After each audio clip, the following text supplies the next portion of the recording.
Bonjour, je m'appelle Stéphanie Trémoureux. J'ai 44 ans et je suis atteinte d'un cancer du sein. Donc je l'ai découvert il y a un an, donc c'était en septembre 2023. Je l'ai découvert par hasard lors d'un week-end, un week-end concert. En fait, j'ai pris un choc, hein, et j'ai senti, en fait, j'ai eu une douleur et c'est là que j'ai touché et j'ai senti une boule. On était en week-end avec des amis et ma copine, une de mes amies était là et elle est infirmière. Donc le matin, je lui en ai parlé, mais pourtant je suis une personne qui a tendance à ne pas trop s'écouter et ne pas aller voir les médecins. Et enfin voilà, je me dis ça va passer tout seul. Et là, mon ami, je ne sais pas pourquoi, mais je lui ai demandé son avis. Elle m'a donc palpé la poitrine. Elle m'a dit, bon, c'est certainement un kyste anodin, mais prends rendez-vous chez le médecin, parce que parfois il faut un acte chirurgical pour l'enlever. Je me suis dit, bon, bah, on va peut-être pas non plus garder ça. J'ai appelé le médecin dès le lundi, et j'avais rendez-vous une semaine après. Et ma copine m'a dit, anticipe ton rendez-vous mammo, parce qu'il va certainement te faire une mammo, même si c'est anodin. Donc j'ai anticipé. Et puis bah, le hasard a fait que finalement, le rendez-vous du médecin était le matin, et le midi, j'avais rendez-vous pour la mammo, 8 jours après. Et puis bah, le médecin, effectivement, m'a donné une prescription. Je suis allée faire la mammo le midi. Et le médecin a fait la mammo, ne m'a rien dit, m'a laissé patienter. Il est revenu, il me dit je voudrais vous faire une écho. Il m'a fait une écho et puis il m'a annoncé qu'il souhaitait me faire une biopsie tout de suite. Donc il m'a demandé quand même mon accord. Alors moi je me suis pas du tout posé de questions, enfin je me suis pas inquiétée parce que je me trouvais plutôt en bonne, enfin je me trouvais en bonne santé. J'étais fatiguée, c'est vrai que j'avais perdu de l'appétit, mais comme je suis sportive et je préparais des courses, je courais un peu plus. Donc je me disais, bon, c'est normal, je cours plus. Bon, bah, je perds un peu de poids. Et puis, bah, le fait de faire plus de sport me coupe un peu l'appétit. Enfin, je me suis pas du tout posé de questions. Et, et puis, il m'a donné rendez-vous 8 jours après.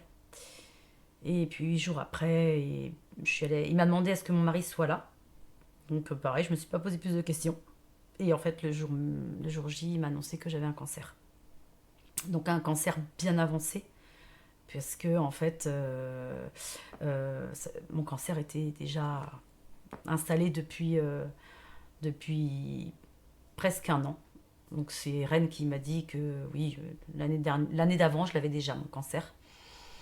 Donc je suis suivie sur Rennes, à Eugène Marquis. Et puis bah, ils m'ont fait commencer la chimio très rapidement.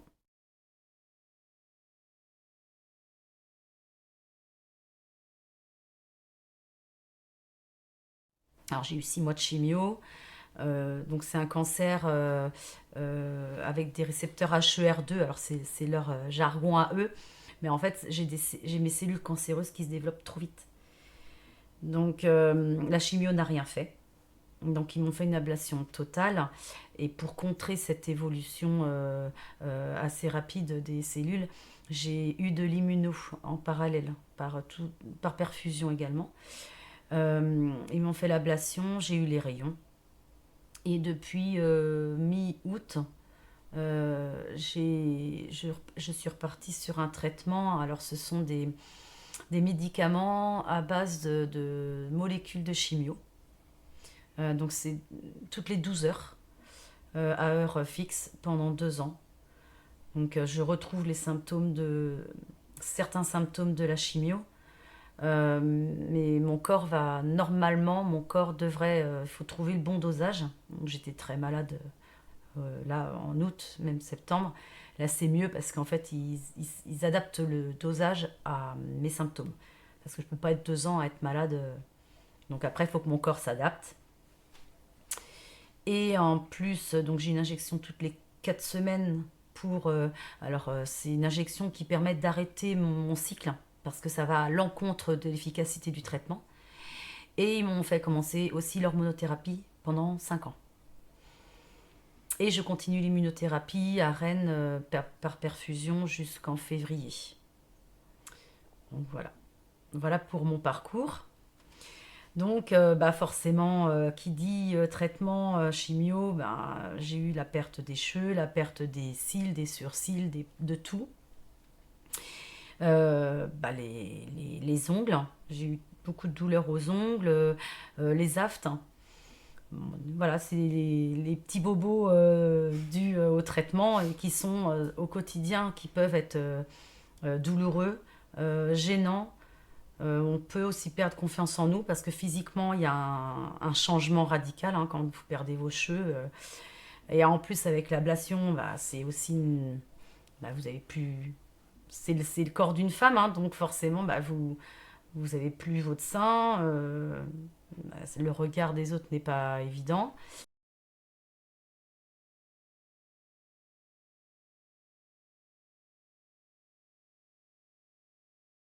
Euh, et en fait, moi je travaille donc au Crédit Mutuel et j'ai mon employeur, le Crédit Mutuel, notamment mon directeur d'agence, Joël Ernoux, qui a souhaité m'offrir l'adhésion à l'association Les Roses de Mai pour m'aider au quotidien à accepter et puis à m'aider aussi à oublier mes douleurs, à m'apaiser. Alors c'est une association que je connaissais avant, bah, de par le Crédit Mutuel parce que je suis salariée. Et c'est une association qui j'avais envie d'y adhérer. J'en avais parlé à mes collègues quand j'avais appris mon cancer, mais j'avais pas adhéré pour autant. J'avais envie, mais je ne l'ai pas fait. Jusqu'au jour où mon directeur d'agence m'a gentiment offert l'adhésion. Et là, je me suis dit, enfin, j'ai dit à mon directeur que c'était un super cadeau parce que j'aurais peut-être pas osé franchir le pas s'il ne m'avait pas offert. Qu'est-ce qui vous empêchait de franchir le pas au départ? Euh, je crois que j'avais peur de me montrer comme j'étais. J'avais peut-être peur aussi d'aller à l'encontre de d'autres personnes ayant le cancer parce que euh, par le traitement, j'allais à Rennes toutes les semaines. Alors soit même plusieurs journées, des fois par semaine, hein, pour le traitement, pour les examens. Alors notamment la chimio, le service cancérologie, on est en contact qu'avec des personnes ayant le cancer différent. Hein. Et alors soit on discute avec, alors moi j'ai toujours été avec quelqu'un dans une chambre, on a toujours été deux. Il y a des personnes avec qui je discutais, d'autres personnes avec qui je ne parlais pas, je me renfermais dans ma bulle parce qu'en fait c'était des personnes qui, pas forcément négatives, parce qu'il faut aussi voir le cas de chacun, chaque cas est différent.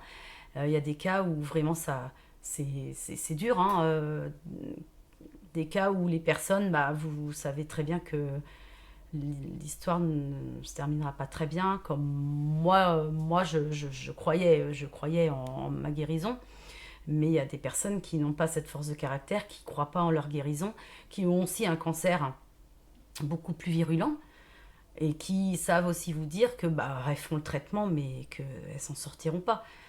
Et moi j'avais pas besoin d'entendre ça, parce qu'en fait quand je ressortais, bah, je me disais bah, pourquoi moi je m'en sortirais en fait. Je suis pas mieux que tout le monde. Tu crois que tu vas t'en sortir, mais il y a aussi des morts avec le cancer du sein, donc pourquoi est-ce que tu t'en sortirais? Enfin, tu peux faire aussi partie de celles qui ne s'en sortiront pas.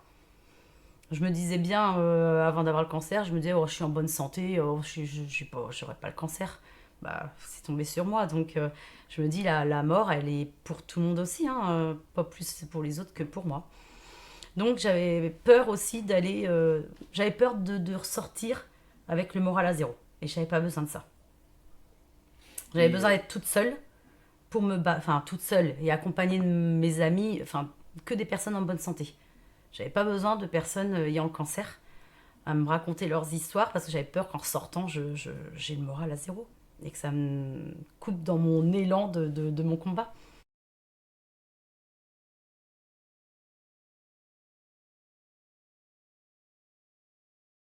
Et je me suis dit, bah, on te l'a offert, tu te dois d'y aller. Ça, c'est un cadeau qu'on te fait, donc tu y vas et tu verras. Et en fait, c'est pas du tout ce que je pensais. Alors effectivement, il y a des personnes qui sont là et qui ont la maladie, hein, c'est une association pour les malades atteintes de cancer, mais c'est pas du tout ce que je pensais. On partage des super moments. Alors, il y a certainement des personnes, il y a des moments où on n'est pas bien, mais elles sont là justement pour, comme moi, elles ont les mêmes attentes. C'est pour être bien, c'est pour remonter la pente, c'est pour être mieux physiquement, mentalement. En fait, si on y va, c'est qu'on a toutes le même but. Donc, et moi, ça m'a permis ouais, de regagner confiance en moi. J'ai fait donc plusieurs ateliers, hein. J'ai fait sophrologie, socio-esthétique, hypnose, hein, que j'ai commencé. L'instant douceur, les massages avec Isabelle. Et je prévois de tenter aussi l'atelier du chant. Parce que c'est pareil, je me disais, oh non, mais je ne sais pas chanter, ça sert à rien que je fasse cet atelier, je suis nulle en chant. Et en fait, Isabelle et Monsieur Rossignol m'ont dit, non, non, mais c'est pas du chant proprement dit, on fait du chant, mais, il faut le faire pour voir ce que ça peut nous apporter, parce qu'en fait, chaque atelier nous apporte beaucoup.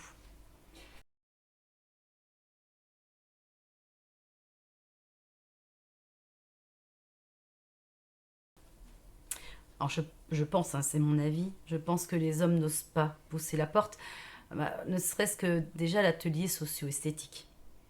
Le mot esthétique pour un homme, il va se dire, bah, il va y avoir que des femmes. Je vais pas venir comme ça, tout seul, parce que bah, il va se dire, au socio-esthétique, ça va être le maquillage, ça va être, oui, effectivement, la chute des cheveux. Alors, oui, c'est ça, mais il n'y a pas que ça. C'est aussi apprendre, un homme va perdre aussi ses sourcils, ses cils, et ça change un visage. Et en fait, les professionnels sont là aussi pour que l'homme puisse avoir un visage moins malade. Parce que quand il n'y a plus de cils, il n'y a plus de sourcils, tout de suite ça fait quand même malade. Donc elles sont là aussi pour leur dire comment rendre un visage moins malade. Mais aussi bien sur une femme que sur un homme. Donc oui, je pense que c'est plus la peur de pousser la porte parce que les termes, ou alors peut-être que l'instant douceur. L'instant douceur, bon bah ça parle peut-être plus pour une femme que pour un homme. Peut-être que l'homme n'ose pas se faire masser. Je dis ça, je sais pas, hein. Peut-être qu'il n'ose pas se faire masser. Euh, Peut-être qu'il se dit c'est plus dirigé vers les femmes. Alors que non, je vois pas pourquoi un homme n'aurait pas le droit de s'échapper, de lâcher prise de sa maladie, ne serait-ce que l'instant d'une heure. Il a le droit lui aussi à ses instants de bonheur pendant sa maladie. Il n'y a peut-être pas assez de communication sur. Peut-être qu'il n'y a pas assez de communication en disant allez messieurs venez, je ne sais pas. Mais ils peuvent venir, c'est pour tout le monde, hein. Mm.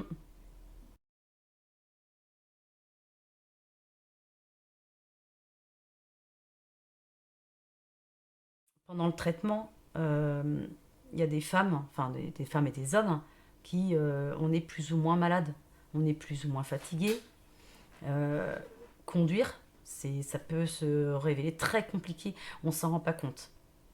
Il faut vraiment être dans la maladie pour savoir, mais je vous assure qu'il y a des moments où ne serait-ce que faire 5 minutes de route, c'est très fatigant avec les traitements. Donc toutes les personnes qui sont au nord de la Mayenne, qui veulent de l'aide, qui veulent adhérer à une association pour reprendre confiance, pour se trouver du bonheur, bah, faire une demi-heure ou alors je sais pas moi le nord de la Mayenne pour aller à Laval, c'est quoi, ça peut être une demi-heure, trois quarts d'heure. Ah non, non.